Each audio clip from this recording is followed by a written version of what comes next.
Better રિસીડ તમારો code મારો code 008 છે. શેમાં ગ્રેજ્યુએશન કર્યું? મેં એન્જિનિયરિંગ કરેલું છે. શેમાં? Mechanical engineering. ક્યાંથી? ભુજમાંથી. અને પછી એમઈ કરેલું છે. એ ક્યાંથી? મિકેનિકલમાં વડોદરાથી જ છે. જેટ પ્રપલ્શન છે. ક્યાંથી? Vadodara MS university. MS માં. એ ક્યારે કર્યું તમે? 18. 2018 અને બી મિકેનિકલ 16 પૂરું થયું. 2016 પૂરું કર્યું. પછી હું ગવર્મેન્ટ એક્ઝામની તૈયારી કરતો હતો અને ત્યારબાદ ITI-માં મને જોબ મળી હતી, સુપરવાઇઝર ઇન્સ્ટ્રક્ટર ક્લાસ 3માં. ITI-માં સુપરવાઇઝર એ 2019માં રિઝલ્ટ આવ્યું હતું. બરાબર.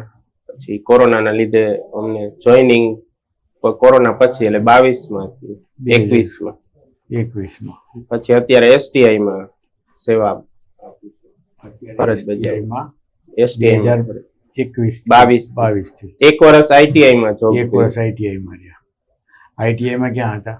એ ગાંધીનગર. ITI ગાંધીનગરમાં શું કરાવતા હતા?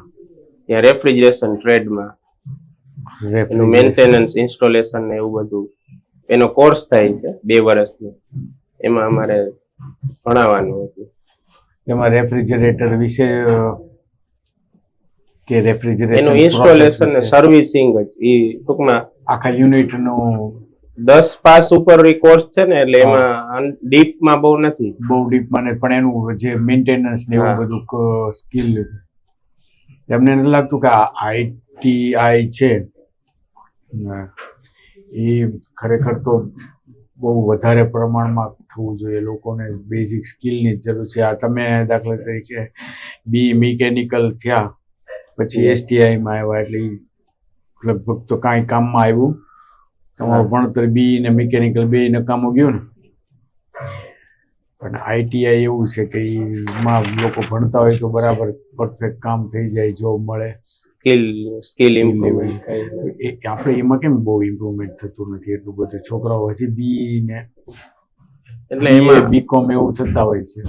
એટલે ગ્રેજ્યુએટની અલગ માન્યતા છે લોકોના મનમાં, અને ITI-ના કોર્સને ઓછું સામાજિક માન્યતા એને સમાજમાં એવી રીતે નથી, અને આવકમાં એનામાં મર્યાદા આવી જાય છે. કેમ કે ITI કરીને એ જોબ કરતા હોય છે, એ અનુભવના આધારે શીખે છે એમ. ત્યારે આમાં એન્જિનિયરિંગમાં કોઈ અભ્યાસ કરતા હોય તો એ પૂરો થાય છે અભ્યાસ ત્યારે તમને તમને એવું નથી લાગતું કે અત્યારે રોજગારીની તકો તો ઓછી, લિમિટેડ થઈ ગઈ છે? યસ. તો ITI વાળા તો પોતે સેલ્ફ એમ્પ્લોયમેન્ટ લઈ શકે છે, અને એ રીતે અનએમ્પ્લોયમેન્ટનો પ્રશ્ન આપણો જે ભારતનો મોટો પ્રશ્ન છે અત્યારે યુવા વર્ગનો, એ તો આ ITI થી જ સોલ્વ થઈ શકે. ITI નું વ્યાપ એમ તો છે જ, ખાલી તાલુકા લેવલે અમુક કોર્સ નથી હોતા. બાકી ITI નું સિટીમાં જિલ્લા લેવલે હોય છે, એટલે અહીંયા રીચ બધા પહોંચી નથી શકતા, અને એનું મહત્વ ગ્રામ્ય સ્તર સુધી લોકોમાં હજી નથી. એમ અમે અવેરનેસ કેમ્પેન ચલાવતા એડમિશન ટાઈમે કે બધા સ્ટાફના મેમ્બરને ગામ ફાળવી દેવામાં આવતા 5-5, 10-10. એટલે અમે એને જાગૃત કરવા માટે જાગૃત કરીને એને પાછા ITI-માં જોઈન થાય વધારેમાં વધારે.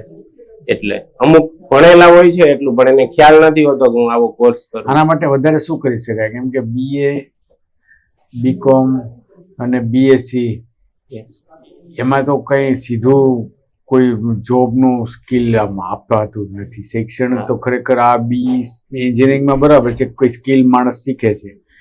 ITI-માં જેમ શીખાય છે એમ તો પણ હજી લોકો BA, BCom ને BSc જ થતા હોય છે. એ શું કરી શકાય?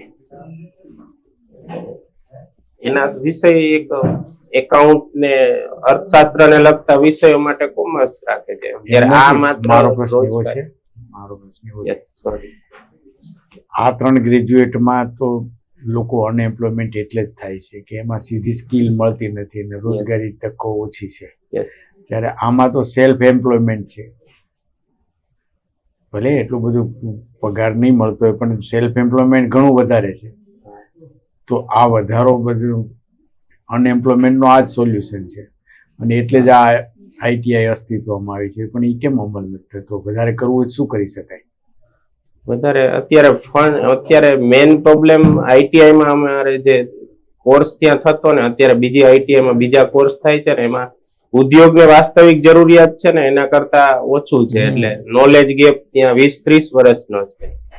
અમે આઈટીઆઈમાં અત્યારે જે આપણે સ્ટુડન્ટને ભણાવીએ છીએ અને જે કંપનીમાં યુઝ થાય છે એના એ ટેકનોલોજીનો ગેપ છે, એ એક મેન. એટલે શું ગેપ છે?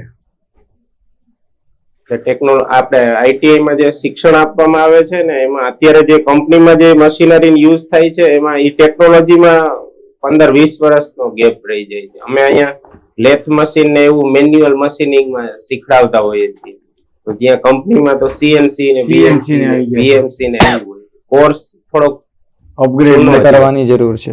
કોર્સ કેમ અપગ્રેડ નથી થતો? એ તો બધું યુનિવર્સિટીના હાથમાં જ હોય છે. બેઝિક કોર્સ હોય એના ઉપરથી શીખીને કરી શકે છે એટલા માટે. નહીં, આ કોર્સમાં તમે કીધું એમ કે લેથ મશીન તમે શીખવાડો છો ને અત્યારે સીએનસી આવી ગયા છે, તો અપગ્રેડેશન તો યુનિવર્સિટીએ પોતે જ કરવાનું હોય છે, તો એ કરી શકાય ને? કોર્સ અપગ્રેડેશન કરી શકાય પણ બેઝિક શીખવાડવું પડે છે એમ, કેમ કે એ તો કોર્સ ડ્યુરેશન વધારે હોય તો એમાં વધારે ઇન્ક્લુડ થાય. બેઝિક તો શીખવાડવું જ પડે, એ જરૂરી છે, પણ ઓલું ઇન્ક્લુડ કરવાની જરૂર છે એમ. ટૂંકમાં 1 વર્ષમાં આ બધું સમાવેશ નથી થાય એવી રીતે. ભુજ અત્યારે 2 બાબતને લીધે બહુ મહત્વમાં આવ્યું છે ન્યૂઝમાં. શું બાબત છે?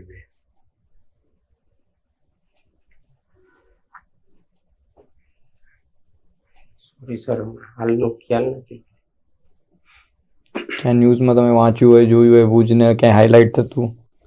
આંતરરાષ્ટ્રીય કક્ષાએ પણ થયું છે, રાષ્ટ્રીય કક્ષાએ થયું છે, કેમ તમને ખ્યાલ નથી? ભુજમાં શું છે આંતરરાષ્ટ્રીય કક્ષામાં ખ્યાતિ પામવું? 3 વસ્તુ છે ભાઈ. એક મ્યુઝિયમ બનાવ્યું છે. શું નામ છે? શહીદ સ્મારક. ભૂકંપના જે શહીદ થયા હતા ને એના માટે છે. નામ એક્ઝેક્ટ મને યાદ નથી. પછી એમ બાબતમાં કઈ આ ન્યૂઝ આવેલા છે હમણાં? એ બાબતમાં સોરી સર, મારા ધ્યાનમાં નથી રહ્યું. ગમે તો તમારે ધ્યાન રાખવું, તમારું વતન છે ને અત્યારે ભારતના નહીં વિશ્વના કંઈક 5મા નામ આવ્યું છે ને. અને બીજું અત્યારે મહોત્સવ શરૂ થાય છે. કયો મહોત્સવ શરૂ થાય છે? રણોત્સવ શરૂ છે અને એનું ઇનોગ્રેશન છે. ક્યારે છે રણોત્સવનું ઇનોગ્રેશન? અરે ફેબ્રુઆરીમાં ફેબ્રુઆરીમાં પૂરું થઈ જાય. તમે ભુજમાં રહીને આવું કેમ બોલો છો? રણોત્સવ ફેબ્રુઆરીમાં પૂરો થઈ જાય. હા, પૂરો થાય છે. તો પછી અને પૂરો થવાની ડેટ હોતી નથી. પૂરો થવાનો કુદરત ઉપર હોય છે કે એનું સફેદ રણ ક્યારે વિલુપ્ત થાય, ગરમી પ્રમાણે ડિપેન્ડ થતું હોય છે. તો મે બી ફેબ્રુઆરીમાં ગરમી ન પડે તો માર્ચમાં થાય. એ રણોત્સવ શું છે?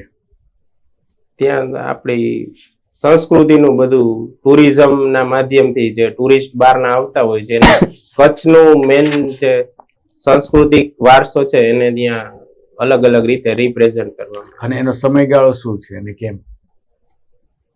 એટલે અત્યારના સમયે શિયાળામાં ત્યાં રાત્રિના સમયે બધું ગાયન વાદનથી કચ્છના બધા જે વાદ્યો છે એનાથી લોકોને મનોરંજન. અત્યારે કેમ કરે છે શિયાળામાં? અત્યારે વાતાવરણ ક્લીન હોય છે ને, આકાશમાંથી એમ ક્લિયર લાઇટ રાતના સમયે ત્યાં આવે છે. ઓક્ટોબર કે નવેમ્બર મહિનામાં જવું હોય તો જઈ શકાય સાહેબ, એવું પૂછવા માંગે છે. અને કેમ ના જઈ શકાય? ના, ત્યાં પાણી ભેજ વાળું વધારે હોય છે, મોઇસ્ચર છે એટલે જગ્યા. અત્યારે જ એના માટે સમય એટલા માટે છે કે અત્યારે જ રાત્રે સફેદ ચાદર દેખાય છે. જે રાત્રે લાંબી તમે મોઇસ્ચર કીધું એ થોડુંક સાચો છે પણ તમે કોન્ફિડન્સ નથી.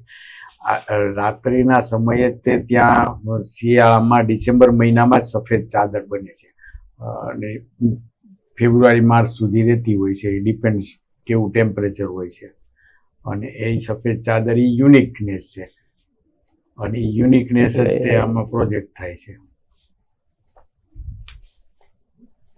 તમારો ભવિષ્યમાં શું કરવાનું છે? તમે આમાં પ્રેફરન્સ શું છે જીપીએસસીમાં? જીપીએસસીમાં આસિસ્ટન્ટ કમિશનર સ્ટેટ ટેક્સ છે અને ત્યારબાદ assistant commissioner of tribal development અને પછી એસટીઓ એવી રીતના. એસટીઆઈમાં તમે ઓલરેડી સિલેક્ટ થઈ ગયા. યસ. તમે બીઈ મિકેનિકલ પછી આ બધી પોસ્ટ લઈને શું કામ સીટ બગાડો છો? બીઈ મિકેનિકલ પાછળ સરકારે કેટલો બધો ખર્ચો કર્યો હોય. બી મિકેનિકલ પછી આ ફિલ્ડમાં આવવાનું કારણ એવું છે કે થોડુંક મને મારા પરિવારનું ને મારા ભવિષ્યના પેઢીનું કે મારા ઘરનું ગુજરાન સારી રીતે ચાલે અને સમાજ સેવા અને લોકોની સાથે રહીને લોકોના હેલ્પફુલ થઈ શકું એવી આ એક સીધી રીતે આ ક્ષેત્રમાંથી જ તક છે. બીજી રીતે બીજી કોઈ સેવામાં હોય ટેકનિકલ તો એમાં સીધી રીતે લોકોની મદદ નથી થઈ શકતી. એમ સારી ફેક્ટરી બનાવો મિકેનિકલમાં તો નો થઈ શકે. એના માટે નાણાકીય સક્ષમતા નથી એવું છે.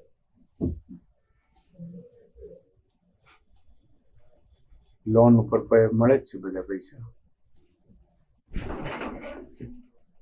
લોન ઉપર મળે છે પણ બજાર અસ્થિર હોય છે અને જવાબદારી આમ વધારે હવે આવે છે એટલે જોખમ નથી લેવું એવું.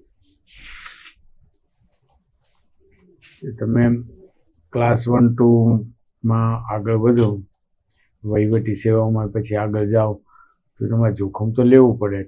આવે તોફાન કરતું હોય એટલે સરકારમાં જે જોખમ લેવાનું છે એનું પરિણામ આપણે વ્યક્તિગત નથી ભોગવવું પડતું.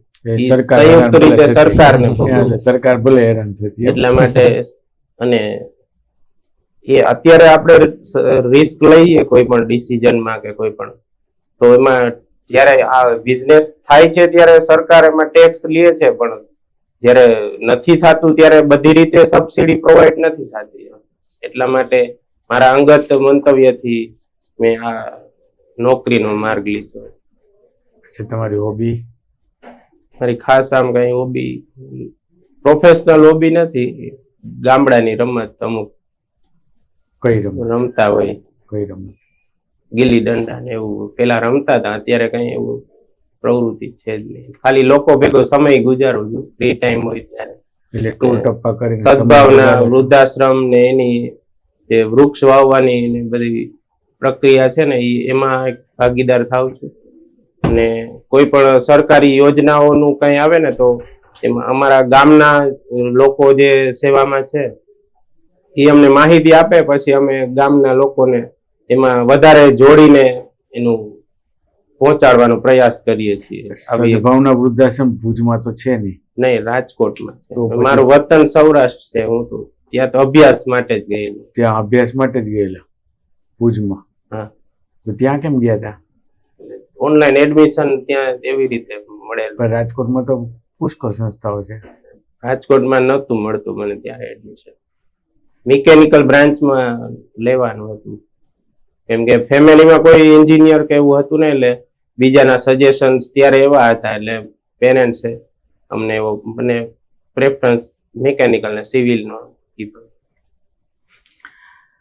ઠીક. એટલે તમે આ સીએનસી ની વાત કરતા હશો, બરાબર? રાજકોટમાં તમને હું કહું કે રાજકોટમાં જે પરાક્રમસિંહ જાડેજા છે ને એ મારા ફૈબાના દીકરા છે. એ સામાન્ય માણસ જ હતા. અત્યારે રાજકોટના ટોપ નંબર 1 છે, બરાબર ને?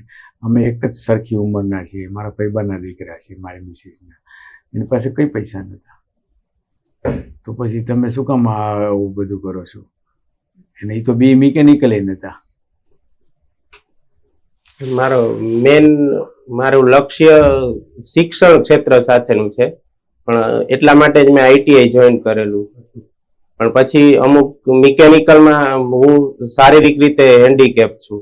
મને આંખમાં તકલીફ છે એટલે બીજી કોઈ સેવામાં કે ખાનગી કંપનીમાં મને સર્વિસમાં નથી લેતા. અને બિઝનેસનો પેલા વિચાર નહોતો કેમ કે અમારે કોઈ ફેમિલીમાં એવું નથી અને અમે આજુબાજુ મારા ફાધર સર્વિસ જ કરે છે સામાન્ય.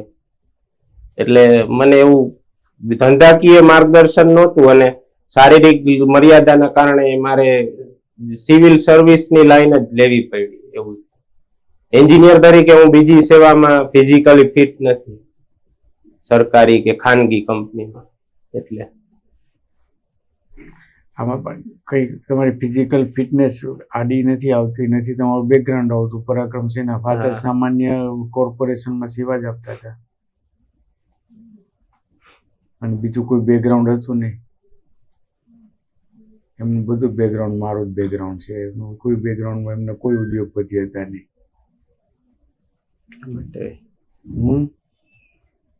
અને એમને કોમ્યુનિટી વાઇઝ પણ જે રાજપૂત હતા, કોઈ કોમ્યુનિટી રાજપૂત કોમ્યુનિટી CNC-માં છે નહીં રાજકોટમાં, તો પછી તમારે કેમ નહીં એ કરી શકો?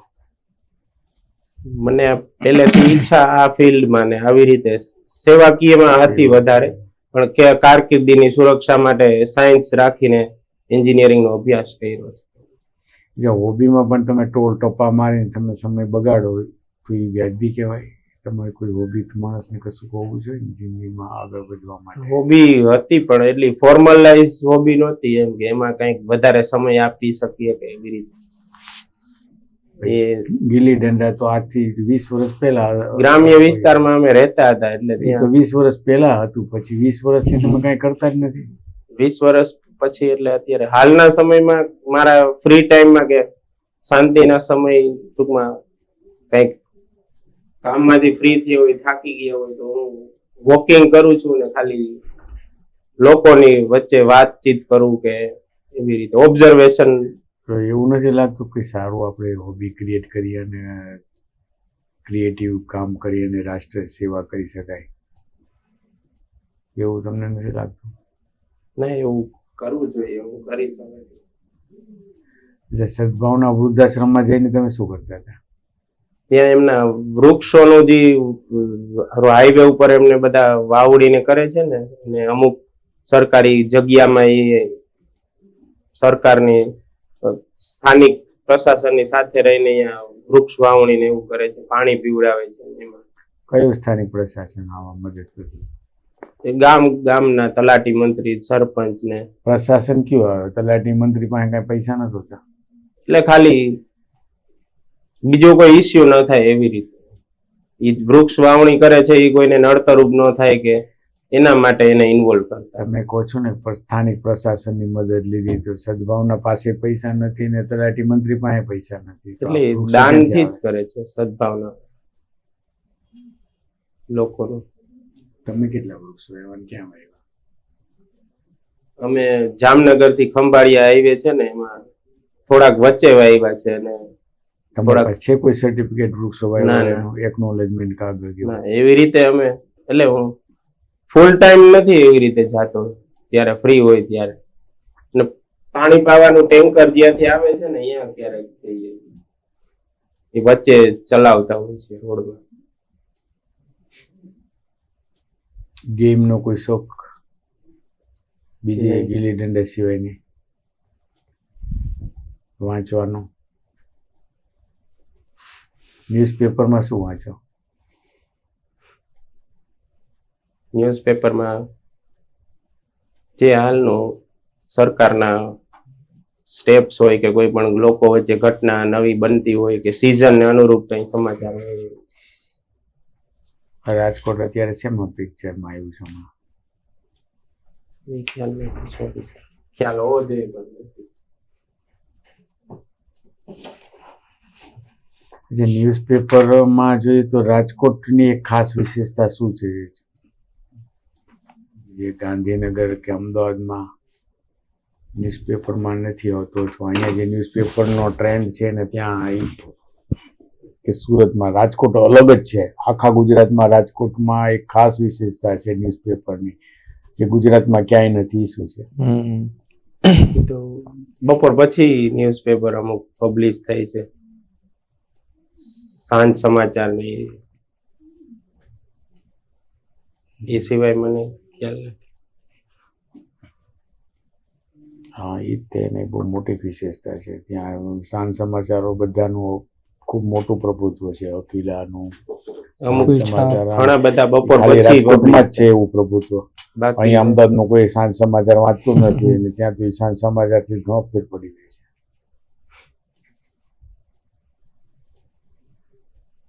સારું કોણ છે? તમે બી મિકેનિકલ કર્યું. રિજિડ બોડી અને નોન રિજિડ બોડી વચ્ચે ડિફરન્સ શું છે? રિજિડ બોડી એટલે સોલિડ સ્ટેટમાં હોય છે અને એને કઠણ ને પ્રેસ કરી શકાતી નથી અને આસાનીથી શ્યોર છો તમે? બેન્ડ ના થાય. શ્યોર છો? ગુજરાતીમાં શ્યોર છે જવાબ. તો non rigid body? Non rigid body એટલે એને બાહ્ય બળ આપવાથી એના ડાયમેન્શનમાં ચેન્જીસ આવી શકે. તો રિજિડ બોડીમાં બાહ્ય બળ આપવાથી ચેન્જીસ ના આવે એવું કહો છો તમે? શ્યોર? એને ટોલરન્સ લિમિટ સુધી ના આવે, એ બ્રેક જ થઈ જાય રિજિડ બોડીમાં. ન્યૂટનનો ત્રીજો નિયમ શું કહે છે? ન્યૂટનનો ત્રીજો નિયમ આઘાત અને પ્રત્યાઘાત સમાન મૂલ્યના અને વિરુદ્ધ દિશાના હોય છે. બરાબર. ક્વોન્ટમ મિકેનિક્સમાં ક્યાંય લાગુ પડે છે? Quantum Sorry. મિકેનિક્સ ખબર છે શું છે? નહીં, સોરી. Gravitational wave yes. શું છે? ગ્રેવિટેશનલ વેવ અર્થના એટમોસ્ફિયરમાં એના ખાલી અર્થ? મેગ્નેટ, એનું ગ્રેવિટેશનનું જે મેગ્નેટ છે એના આધારે ગ્રેવિટેશન વેવની સ્ટડી હમણાં ગાવી પ્રોગ્રામથી કરવામાં આવી હતી. ખાલી અર્થમાં જો ગ્રેવિટેશનલ વેવ નહીં, સ્પેસમાં બીજે કશે ના હોય? એટલે જેટલા ઓબ્જેક્ટ છે જે મોટા અવકાશી જેને પદાર્થ, માસ છે તેને ગ્રેવિટેશનલ વેવ, જે તેને માસ છે mass બધા છે તે બધાને ગ્રેવિટેશનલ gravitation હોય જ. બેઝિક પોતાના- વસ્તુ આ છે. પોતાની ક્ષમતા. રિટર્ન, જીએસટી રિટર્ન કઈ સેક્શન અંતર્ગત ભરવામાં આવે છે?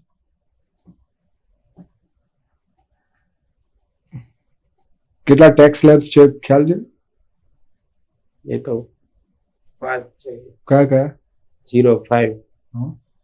ફેલ 18-28% અને ગોલ્ડ ઉપર 3%. ઓકે. ઝીરો રેટેડ અને નીલ રેટેડ, આની વચ્ચે શું ડિફરન્સ છે? ઝીરો રેટેડ ટેક્સ અને નીલ રેટેડ ટેક્સ, બંનેમાં ડિફરન્સ શું છે? તમે હાલ ક્યાં, કઈ ઓફિસમાં ફરજ બજાવો? જામનગર. જામનગર ખાતે ફરજ બજાવો છો, ઘટક ઓફિસમાં? ઓકે. કેટલા કેસમાં વેપારીને એના ટેક્સનું રિફંડ રોકડ તરીકે આપવામાં આવે છે? એટલે નંબર યાદ નથી પણ પ્રકાર ખબર. હા બોલો. ઇન્વર્ટેડ ટેક્સ ડ્યુટી સ્ટ્રક્ચરમાં મળે છે રિફંડ, પછી ટીડીએસ નું રિફંડ મળે છે અને એક્સપોર્ટ ઇમ્પોર્ટ નું મળે છે. આટલા જેડમાં મળે છે? અને એક એક્સેસ બેલેન્સ હોય છે, એમાં બીજી કેટેગરી બધી એમાં આવી જાય. Excess balance in credit ledger, adjudication એટલે શું? એનું એસેસમેન્ટ કરવાથી આપણને રિટર્ન એને જે ફાઇલ કર્યા છે એમાં તફાવત જણાય ત્યારે એના ઉપર કાર્યવાહી કરીએ. ગુજરાતનો ઓટોમોબાઈલ સેક્ટર ડેવલપ થવા માટે જે ચેલેન્જીસ છે એ કયા છે?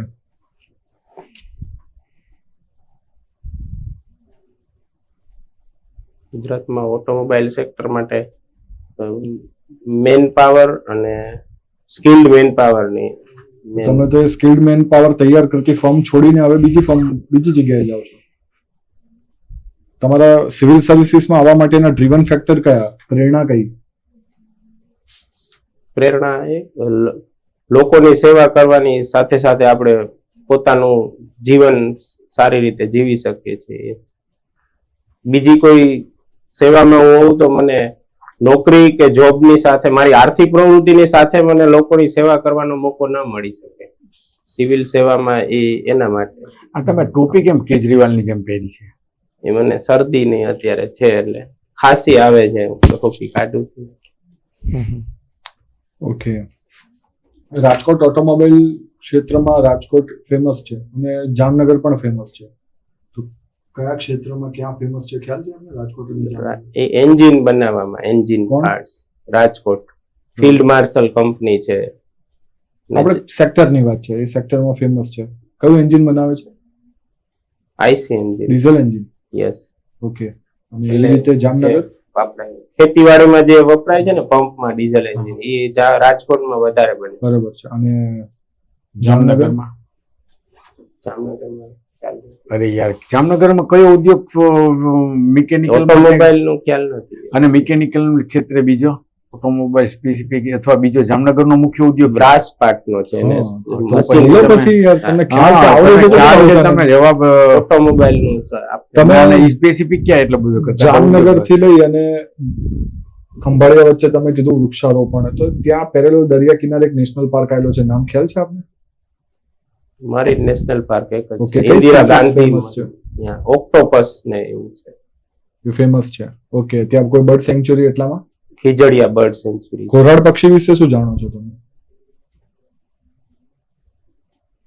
પક્ષીનું ખાલી નામ અને થોડીક જ વિગત, વધારે નથી ખ્યાલ. તો જામનગરનો દેવભૂમિ દ્વારકાનો દરિયા કિનારો દક્ષિણ ગુજરાતના વલસાડ સુરતના દરિયા કિનારાથી કઈ રીતે અલગ પડે છે? ત્યાં આપણે આ કોરલ જે છે ને એ કોરલ એ વધારે છે અને નહીં, આપણે મેનગ્રુવ ને જીઓગ્રાફિકલ ફીચર્સની વાત કરીએ કે દરિયા કિનારાના ફીચર્સની વાત છે. જીઓગ્રાફિકલી કઈ રીતે અલગ પડે છે? ખ્યાલ છે આપને? એટલે હું સમજી નથી શકતો, સોરી. હા, એ જ બંને દરિયા કિનારા જે જીઓગ્રાફિકલી કઈ રીતે અલગ પડે છે એનો ગુણધર્મની વાત છે. જમીનના દરિયા કિનારાના ગુણધર્મની વાત છે. એટલે વલસાડમાં દક્ષિણ ગુજરાત તરફનો જે દરિયા કિનારો છે તેમાં એને કિનારી છે એ આમ સ્ટ્રેટ ને રિજિડ જ છે, અને આમાં રેતાળ છે કિનારો અને વધારે ઊંડો બારમાસી નદીઓના કાપનો દરિયા કિનારો છે, હા. બીજી બાજુ વિકસિત રેતનો દરિયા કિનારો છે. ખડક અચોક્કસ છે એમાં. એટલે ત્યાં શું થાય છે, બારમાસી નદીઓનો કાપ ઠલવાય છે દક્ષિણ ગુજરાતમાં, આમાં જેવું જામનગરમાં નથી થતું. મેઘના લીધે. એટલા માટે શિવરાજપુર બીચ જે છે ડેવલપ થયેલું છે ને દક્ષિણ ગુજરાતનો થોડો કાદવ કીચડ વાળો છે. બેઝિક આન્સર છે આનો. સૌરાષ્ટ્રનું ઊંચામાં ઊંચું સ્થળ કયું લેટિટ્યુડની દ્રષ્ટિએ?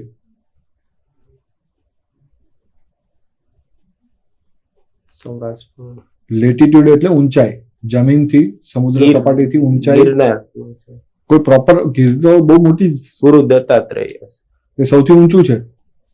હિલ સૌથી ઊંચું છે, બાકી લેટિટ્યુડમાં મને નથી ખ્યાલ. આખા ગુજરાતનું છે કે ખાલી સૌરાષ્ટ્રનું છે? ગુજરાતનું આખા ગુજરાતનું સૌથી ઊંચું કયું શિખર? ગુરુદત્ત શિખર. તો ગુજરાતમાં એક પર્વતમાળા આવેલી છે જે બહુ પ્રાચીન પર્વતમાળા છે અને અવશિષ્ટ પ્રકારની છે, કઈ છે? અરવલ્લી. ઓકે, અરવલ્લીની શરૂઆત ક્યાંથી થાય છે? અરવલ્લીની શરૂઆત આપણે પાલનપુર થી દિલ્હી સુધી આમ. પાવાગઢ અરવલ્લીમાં નહીં આવશે? દિલ્હીની કઈ ફેમસ જગ્યા છે જ્યાં અરવલ્લી ગિરિમાળા જે છે પર્વતમાળા એનો અંત આવે છે? એ ખ્યાલ નથી. હિમાલય કયા પ્રકારની પર્વતમાળા છે? ફોલ્ડ માઉન્ટેન છે. ફૂલ માઉન્ટ છે. ઓકે, ડેમોગ્રાફિક ડિવિડન્ડ એટલે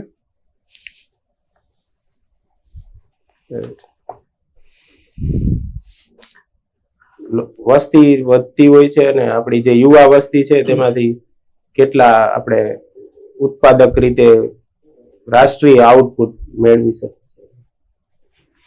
આ ફિલ્ડ માર્શલ તમે કીધું, ફિલ્ડ માર્શલનો એક સમયે રાજકોટમાં દબદબો હતો, અત્યારે કેમ તૂટી ગયો છે? એટલે આઈસી એન્જિન એ જે એન્જિન બનાવે છે એ વધારે ક્રિટિકલ કામ છે, અને આપણે BS4 ને BS6 ને એમાં જે ફેરફાર અમુક કર્યા છે અને મારો પ્રશ્ન છે, એનાથી જાપાનની ટેકનોલોજી વધારે સસ્તી ને વિશ્વાસપાત્ર છે. મારો તમને એવો પ્રશ્ન છે કે ફિલ્ડ માર્શલનો એક ટાઈમે દબદબો હતો, શું ત્રુટીઓ હતી કે એ લોકો નો દબદબો જાળવી નહીં શક્યા? એના વિશે પર્ટિક્યુલર ફિલ્ડ માર્શલ વિશે કે એ નથી ખ્યાલ સર, સોરી. ઓકે, અત્યારે હાલ ગુજરાતની સામેના મેજર સામાજિક આર્થિક પ્રશ્નો કયા છે ગુજરાત માટેના ઇન જનરલ?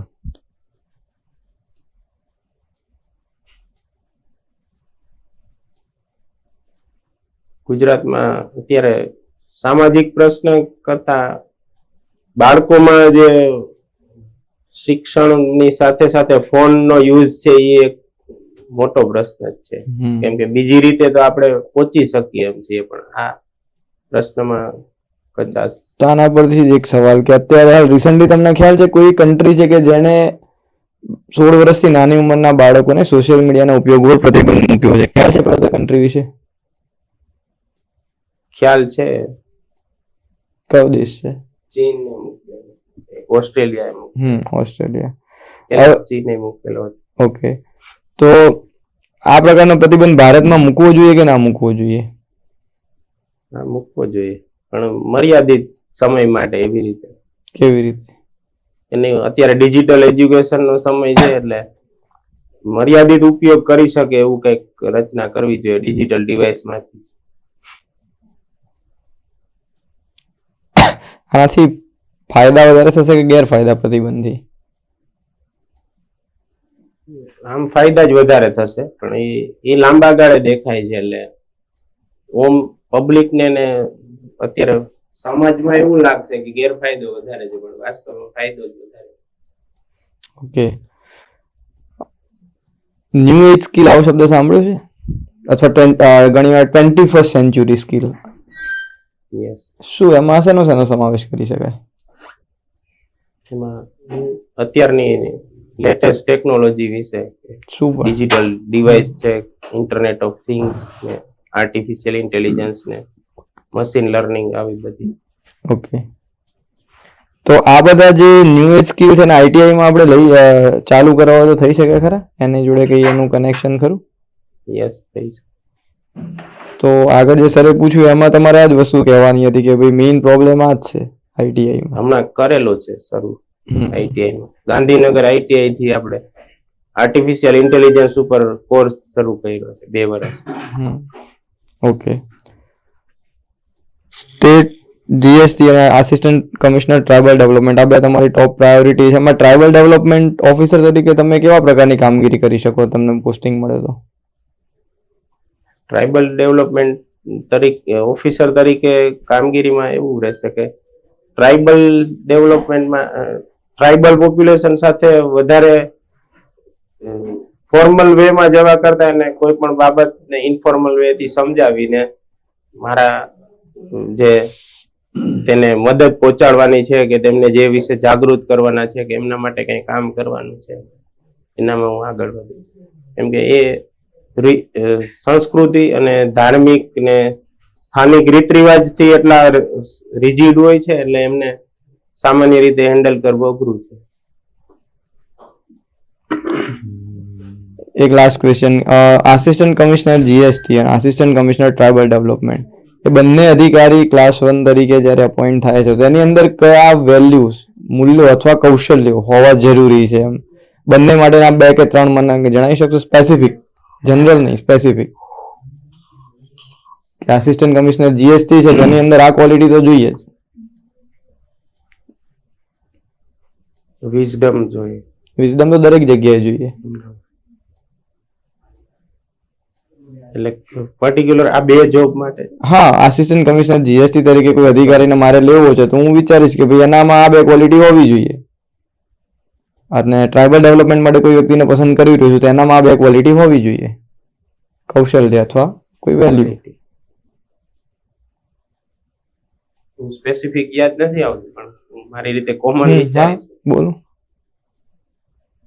એક તો આ વિઝડમ જ જોઈએ, અને બીજું લોકોને સમજવાની ક્ષમતા. એને એ જીએસટી માં વધારે જોઈએ કે ટ્રાઇબલ ડેવલપમેન્ટમાં? અને જીએસટી માં પણ વધારે જોઈએ, કેમ કે જીએસટી માં અત્યારે કોમ્પિટિશન ના લીધે ઘણા બધા પ્રશ્નો ટેક્સ પેયર ને થતા હોય છે. જ્યારે અધિકારી એને તરત સમજી શકે તો એનું નિરાકરણ સારી રીતે આવે, નહીતર એ કોઈ પણ પર્ટિક્યુલર ધંધામાં આપણે બેકવર્ડ જતા જાય એવું થાય છે. ઓકે, ટેક્સ ઇવેઝન નું એક મુખ્ય કારણ છે કે ધંધામાં અત્યારે વેરીફાઈ વધારે છે, એટલે ઓલા એમાંથી ઓલું કરવા માંગે છે, ટેક્સ ઇવેઝન થી એટલો પ્રોફિટ અર્ન કરે છે. અમારે એવા કિસ્સા આવે. ઓકે, ઇન્ટરવ્યુઝ ઓવર, રિવ્યુ માટે બોલાવીએ. રિવ્યુ માટે બોલાય. રિવ્યુ કરી દે. ઓકે, એટલે સર પેલા એમને બહાર ખબર નહીં પડે, કેમેરો પુશ કરવા માટે. Thank you. બોલાવીએ તમે. બહાર જાય એટલે કેમેરો બંધ કરશે. રિવ્યુ જે આપણે આપીએ છીએ રેકોર્ડ નથી કરતા. પ્રાઇવેટ રેકોર્ડ કરાવી. હા હા, એ નથી કરતા normal. એટલું આ લોકોને પ્રાઇવેસી નો ઇશ્યુ લાગે ને. એટલે અમુક વાર સ્ટુડન્ટ ક્લિયરલી પૂછી નથી શકતા આપણને એમને જે પૂછવું હોય. આપણે બી અમુક વાર